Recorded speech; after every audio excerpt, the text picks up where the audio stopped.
കീഴ്ക്കോടതിയിൽ കൊടുത്തു. അങ്ങനെ കീഴ്ക്കോടതിയിൽ കൊടുത്തപ്പോ ആ കോടതി അതുമായി ബന്ധപ്പെട്ട് അന്വേഷണ റിപ്പോർട്ടിനകത്ത് ശബ്ദശകലങ്ങളോ ദൃശ്യമാധ്യമങ്ങളോ ഒന്നുമില്ലാത്തത് കൊണ്ട് സജി ചെറിയാന് ക്ലീൻ ചിറ്റ് കൊടുത്തുകൊണ്ട് തിരുവല്ലയിലെ കീഴ്ക്കോടതി അദ്ദേഹത്തെ വെറുതെ വിടുന്നു എന്ന് പറഞ്ഞു. അതുമായി ബന്ധപ്പെട്ട് ഒരു അഭിഭാഷകൻ ഇതുമായി ഹൈക്കോടതിയിൽ ഹർജി കൊടുത്തപ്പോ ഹൈക്കോടതിയുടെ സിംഗിൾ ബെഞ്ച് കഴിഞ്ഞ ദിവസം ഉത്തരവിറക്കി. ആ പറയുന്ന ശബ്ദശകലങ്ങളും ദൃശ്യമാധ്യമങ്ങളിലെ ആ ദൃശ്യങ്ങളും ഒന്നും തന്നെ ലാബ് പരിശോധനയ്ക്ക് വിധേയമാക്കാതെയാണ് ഈ പറയുന്ന വിധി വന്നിരിക്കുന്നത്. അതുകൊണ്ട് ആ പറയുന്ന ആരോപിച്ച കുറ്റങ്ങളെല്ലാം തന്നെ കൃത്യമായി നിലനിൽക്കുന്നു എന്ന് ബഹുമാനപ്പെട്ട കോടതി പറയുകയുണ്ടായി.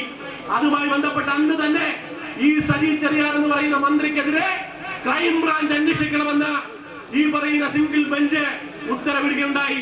ഇന്നലെ ഇപ്പോ മാധ്യമങ്ങൾ പറയുന്നുണ്ടല്ലോ, ആ മാധ്യമങ്ങളിൽ വന്ന വാർത്ത ഇതുമായി ബന്ധപ്പെട്ട് ക്രൈംബ്രാഞ്ച് അന്വേഷണത്തിന് ഒരാഴ്ച കാലമായി പറഞ്ഞിട്ട് നാളിതുവരെ ഒരാളെ പോലും അതുമായി ബന്ധപ്പെട്ട് ഒരു അന്വേഷണ കമ്മീഷനെ അന്വേഷണ ഉദ്യോഗസ്ഥരെ ഇതുമായി ബന്ധപ്പെട്ട് നിയമിച്ചിട്ടില്ല എന്ന് ഇന്നും ഇന്നലെയുമായി മാധ്യമങ്ങളിൽ വരുന്നു.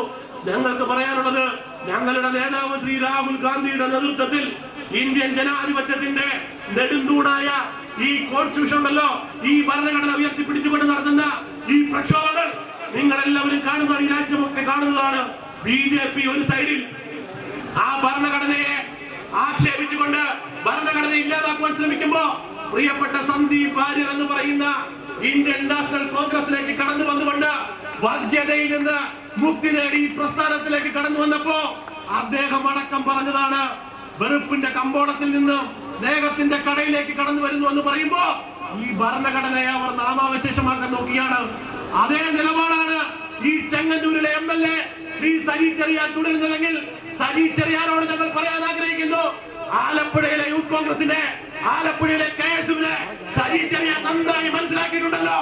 ജനുവരി മാസം നടന്ന നവകേരള മാർച്ചുമായി ബന്ധപ്പെട്ട് ആലപ്പുഴയിലേക്ക് കടന്നു വരുമ്പോ ഞങ്ങളുടെ പ്രവർത്തകരെ അങ്ങ് എറണാകുളം വരെ തല്ലി തകർത്ത് പോലീസ് സംരക്ഷണയിൽ